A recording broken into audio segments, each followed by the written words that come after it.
Bridgegate by J.T. Lawrence. Dear Dad, Mom said it would be okay to write you a letter. I asked her when I'd see you again and she said she wasn't sure. I said I wanted to phone you, but she said you're not taking calls at the moment. She said you might not answer the letter either, but that I could try. The address is to Bridgegate, but I don't know what that is. It sounds like some kind of B&B. Are you staying at a B&B? The problem with the letter is that I don't really know what to write. If we could talk, then I think I would know what to say, but a letter is different. It's like talking to an empty room. Mom said to tell you about school. School is fine. I like English, but I hate geography. In English, we are reading some Shakespeare, and it's difficult to understand, but I like it anyway, especially Macbeth. Next year, we will study Romeo and Juliet, which I'm looking forward to. Me and Sarah Jane, she's my best friend, cut off all our hair the other day. Mom was cross, but I think it's my hair and I can do what I want with it. I'm 11 now, so it's not like I'm a little kid anymore. Anyway, it didn't look that nice, so SJ's mom took us to her hairdresser to tidy it up, and it looks better now. Mom was happy. SJ's mom says I'm a bad influence on SJ, but Mom says it's the other way around. That's mothers for you. The hairdresser said I look more cheeky elven now than chemo chic, but I don't know what that means. I don't know what elven or chemo is. I'm going to stop writing and post this letter now. I hope you get it. I hope you reply.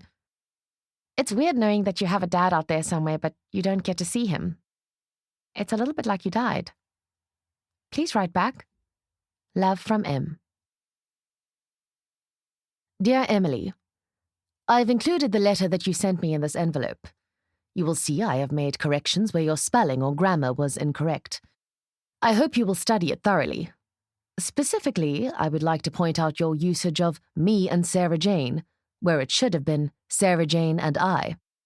Also, remember that contractions are signaled with apostrophes, but plurals are not. Instead of writing, that's mothers for you with an apostrophe, it should have been mothers, plural, without the apostrophe. Also, you use too many exclamation marks. Like insults, exclamation marks shouldn't be employed unless they are absolutely necessary. By elven, I assume you meant elfin, which means like an elf. By chemo, I assume you meant chemo as in chemotherapy, which is a cancer treatment that can make your hair fall out, and is not to be made light of, especially by a hairdresser. I hope this is clear. Sincerely, your father. Dear Dad, I was so happy to get your letter. Thank you. I read the corrections you made, and I will try not to make the same mistakes again. I like your red pen. Where did you get it? I have one that is similar, but it is pink and it smells nice, and when you shake it, the glitter inside sparkles. Sarah Jane and I had a fight about who is a better dancer between us, but we are friends again. Her mom was so happy when we weren't speaking to each other, and now she's not because we are speaking to each other again. We're back to being best friends. SJ's mother pulls a funny face now when I'm over there, like an old dog without teeth who tries to smile but can't. It's better to be at our house anyway. Mom's always at work, so we get to do whatever we want. We watch American Idols and eat popcorn or cereal for dinner. Grilled cheese if we feel like cooking. There's not always that much food in the fridge, but there is always cheese and bread. What do you have for dinner there, where you are staying? Love from M. P.S. Sorry about all the crossing out. I keep using exclamation marks, and then I remember what you said about them, and then I take them out. Dear Emily, I have again included your most recent letter to me in this envelope. I see your spelling is improving. Your sentence structure can do with some work. You should not write and then, but instead use the correct punctuation and conjunctions. In this instance, I would recommend thus. I keep using exclamation marks, but then remember what you said about them and take them out. This is the written word, which should be clear and eloquent, not some reality TV marathon dance-off that leaves you out of breath. Dinner this evening was pork sausages and mashed potato. There were some peas, too, but they were grey and best left alone. Sincerely, your father. Dear Dad, I can't remember the last time we had bangers and mash. Yum. You're lucky. I miss Mom's cooking. I don't remember your cooking. Did you ever cook? Maybe you were the best cook ever, but I was too small to realize. Or it was too long ago to remember. Anyway, I know that Mom has to work all the time to keep the wolf away. At least she's still living in the house, kind of. I mean, she's not home most of the time, but when she is, it feels like she is far away. Like she's here, but she's not really here. Like she thinks herself into another room, or another house. Sarah Jane's mother is worse than ever. SJ's father went away for a while, like you, but then he came back again. According to SJ's mother, he's a loser and a miscreant.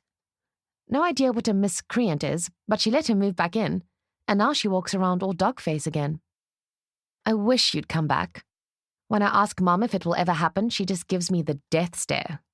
The death stare is when you look at someone with evil eyes and a cross face until they get the message that whatever they have done is not okay.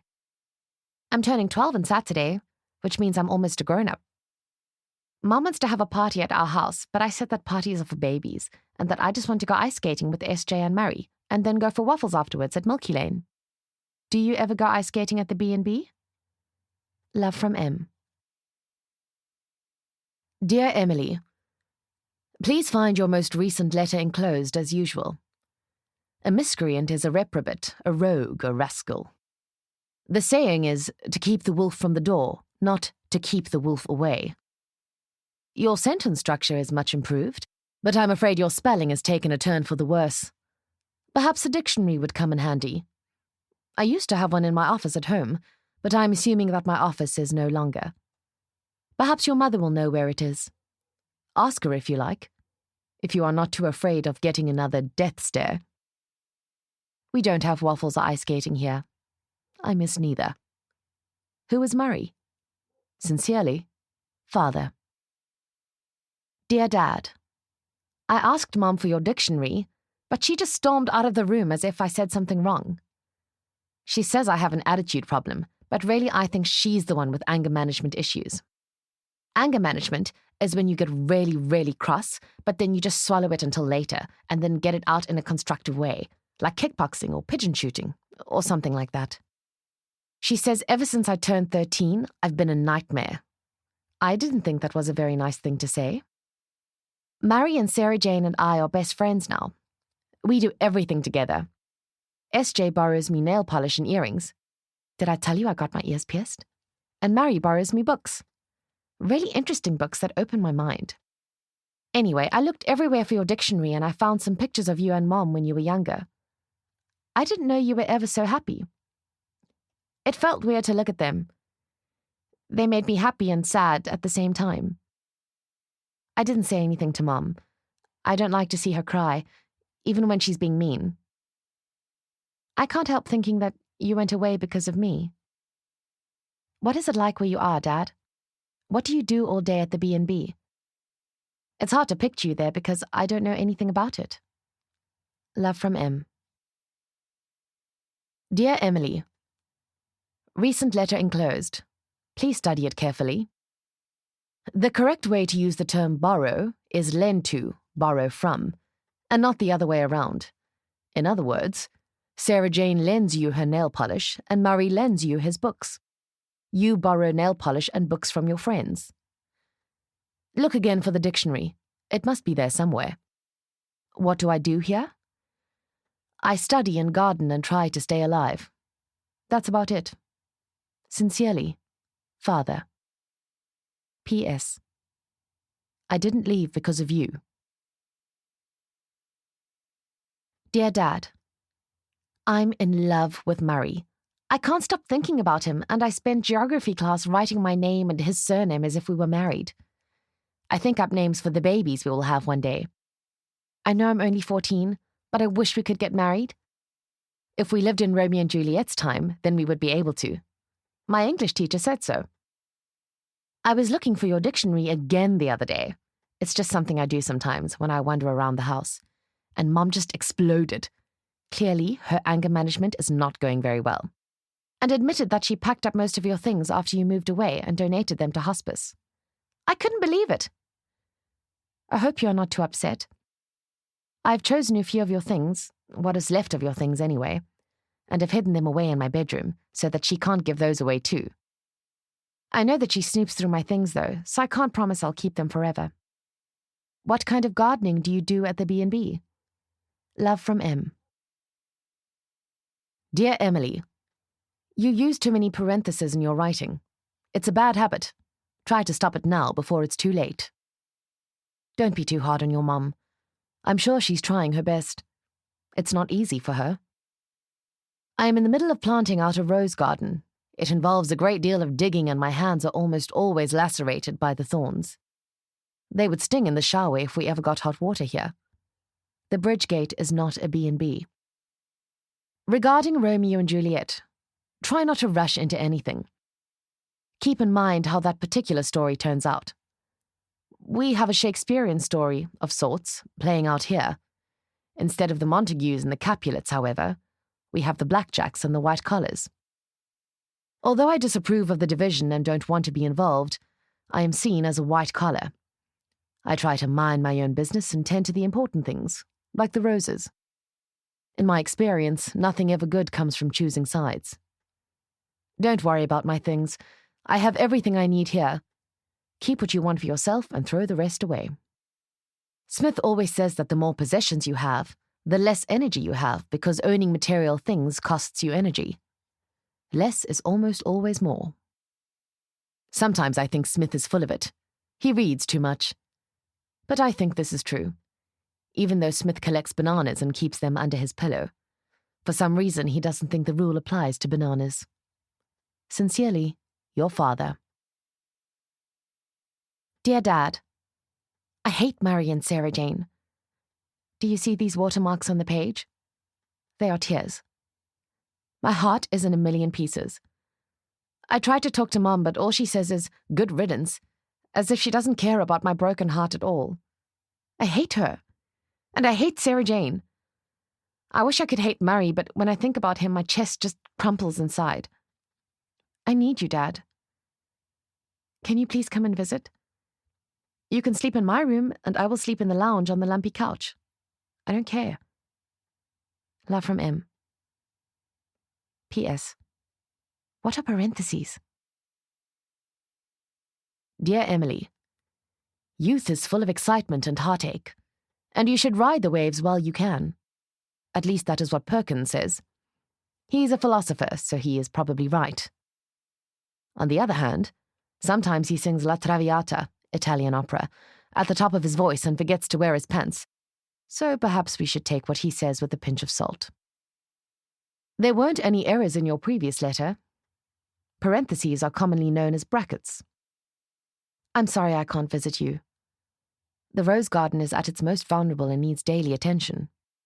Sincerely, Father. Dear Dad, Mom is acting weird. I'm the one with a broken heart, so you'd think that I'd be the one eating an entire liter of tin roof ice cream in the lounge with the curtains drawn and watching Come Dine With Me reruns, but she's been hogging it instead. Sometimes when I get home from school, she's just sitting there, and the phone is ringing. She acts as if she doesn't hear it. I know I was always complaining about her never being home, but this is worse. I don't like being at home anymore, but I don't like school either. Murray is there. I hate Murray. He's an asshole. If you can't visit me here, maybe I can come visit you there at the B&B. I'd love to see the roses. Love from M. Dear Emily, please refrain from using curse words in your letters to me and your writing in general. Curse words are for commoners and for people who lack a good vocabulary. Nothing good comes of swearing. It's a filthy habit, like smoking. That said, if you must use the term asshole, please spell it correctly. We are not referring to a donkey. Hence, asshole is the correct spelling. I am not allowed visitors. Bridgegate is not a B&B. Even if you were to come, the rose garden isn't blooming yet. You'd be disappointed. Sincerely, your father. Dear Dad, I can't believe Mom told you about the smoking. It was just once, and getting caught was just bad luck. It's not like I'm addicted or anything. The teacher that suspended me has never liked me and was so happy to catch me doing something wrong. It didn't mean anything. I was just doing it to get back at Murray. He and SJ go around like life is so bloody wonderful, when it's not. And so when Vince asked me if I wanted to go share a cigarette with him in the boys' locker room, Vince always wears black and he listens to cool music and talks about deep stuff that I don't understand. Of course I said yes. Please don't be cross with me. Everyone else is cross enough. Love from M. Dear Emily, at least you spelt bloody correctly. Smith, he was talking about us, not about you, says that saints are just sinners who keep trying. I think it's true. So I'll keep trying, and you must too. One cigarette is not the end of the world. It's the boy you should be cautious of. Don't let your broken heart lead you down a barbed path you can't reverse out of. Murray is not worth it. And Sarah Jane is certainly not worth it. Besides, the best revenge is to be successful. You won't be successful if you keep skipping class to smoke with a boy, no matter how interesting he is. Perkins says that our poor life choices are like tattoos. You can try to get rid of them, but they'll always be there, under the skin. Best not to get a tattoo in the first place. Sincerely, your father. Dear Dad, Okay, I won't get the tattoo. How did you know about it anyway? Mom swears she hasn't spoken to you in years, so I don't know where you're getting your intel from. Intel means intelligence, as in information. I learnt it from the TV. I've been watching a lot of TV lately, because what else am I supposed to do when I'm suspended from school? Mom has forbidden me from seeing Vince. I think everyone is overreacting. Although I am glad that Mom is off the couch and in the land of the living again, even if it is just to shout at me.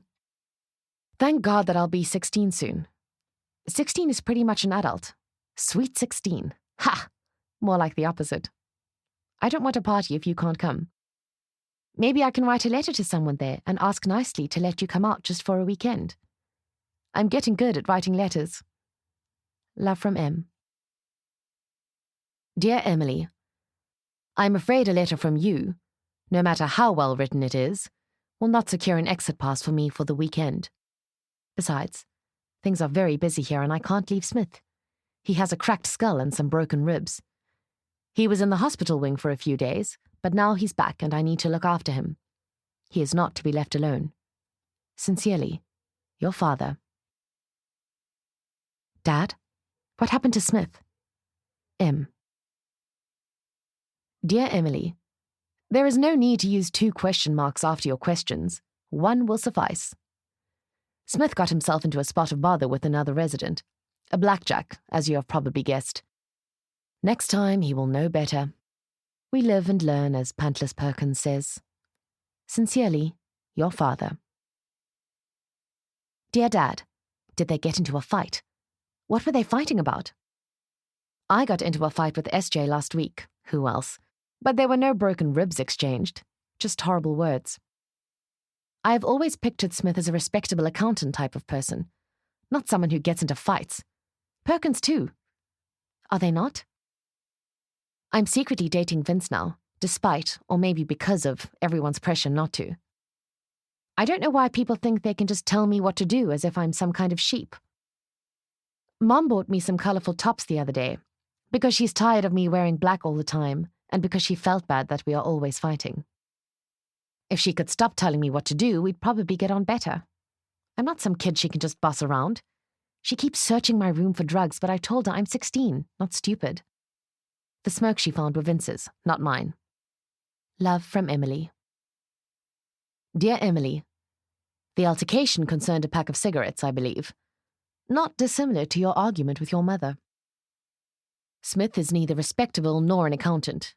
Perkins is even worse. But it's not his fault.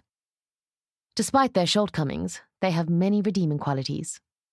Smith is kind and shares his paper with me so that I can write to you. Perkins tries his best, but he has had a difficult life. We had bangers and mash for dinner this evening, and it made me think of you. We also had carrots cut into coins that had all the goodness boiled out of them. A bit like Perkins. Sincerely, your father. Dear Dad, I need help. I feel like life is not worth living. I know it's a cliché, but I don't care. I don't care about anything. Now I am the one sitting in the dark lounge and not talking to anybody. How do you get the goodness back into the carrot coins? There must be a way. I've given mine away and now I regret it. I feel used and soul shriveled. I need my carrotiness back. Love from M. Dear Emily, your writing has come along so well. I'm proud of you. I'm afraid once the carrotiness is gone, it is gone forever. But don't despair. Your carrotiness is not the only thing you have going for you. There are other parts of you that are in full bloom that you must be proud of. Love, Dad. Dear Dad, you have no idea how your previous letter saved my life. Thank you. I love you. M. Dear Dad, I'm much better. I'm back in school. Vince is history. Mom and I are talking. My marks are improving. I haven't heard from you in a while. How are the roses? Are you okay? Love from M. Dad, are you okay? M. To my dearest M. Smith has been killed. He was in another fight and a man named Axe drove a shiv into his stomach. Talk about nominative determinism. Nominative determinism is when you live up to your name. For example, a plumber named Piper, or a chef named Cook. Perkins said my name would also make a good example, being Locklear and being held here. You'd better not live up to your name. Maybe you should get married early after all, to a bond or a gold, or even better, a joy. Try to forgive SJ and Murray, even if they don't deserve it. Hate is a destructive emotion, like drinking poison and expecting the other person to die. When I found Smith in the library, he was still alive, but there was too much blood lost. We had a small ceremony yesterday where we all said a few words. It's not the same without him. No more stockpiled bananas, for one. Perkins, wearing pants for a change, said that if he had to choose between feeling grief and feeling nothing, he'd take grief. I'm not too sure about that. Someone from our side, a white collar, witnessed the thing and Axe has been thrown in solitary confinement. We won't tell them who the witness is, despite their threats. He did the right thing, and now we need to protect him. I don't want you to worry. I am writing especially to let you know that the rose garden is flourishing. I also wanted to let you know that every rose I planted was for you. Every time I received a letter from you, I planted a new rose. There are 15 now and they look beautiful. Don't be afraid of wearing some color. There is a time for wearing black. Tell your mom that I love her, that I never stopped loving her. I never stopped loving you. I'm not a man for regrets, but I'll always be sorry for how things turned out between you and Mom and I. The wonderful thing about having children is that they can fix what you have broken. You are my upgrade, Em. Keep trying. Do better. Love from Dad. Dear Dad, I found your dictionary. At last. And I'm coming to visit. Mom will bring me. She said she loves you too. That's why it's so hard for her. Love from M. Dear Susan and Emily Locklear, it is with deep regret that I write to inform you of the passing away of your husband and father, Michael Locklear. Mr. Locklear was involved in an altercation. We don't believe there was much pain. The men responsible have been transferred to the maximum security wing pending their trial, the details of which we will furnish in subsequent communication. Mr. Locklear was always a polite and generous man, and he transformed the gardens in the years he spent here. We are grateful for his work. In his studies, he completed various degrees and tutored others. His positive attitude and hard work are some of the qualities the parole board took into account when they granted his early parole yesterday, unaware of the fact that he had just passed away. Please find the attached box of flowers that a fellow prisoner, Perkins, insisted you have. Inside is a bloom cut from each of the roses he had worked on every day for the past 6 years. My thoughts are with you in this difficult time. With my sincerest condolences, Frederick Collis, Director at Bridgegate Prison, Department of Correctional Services. The end.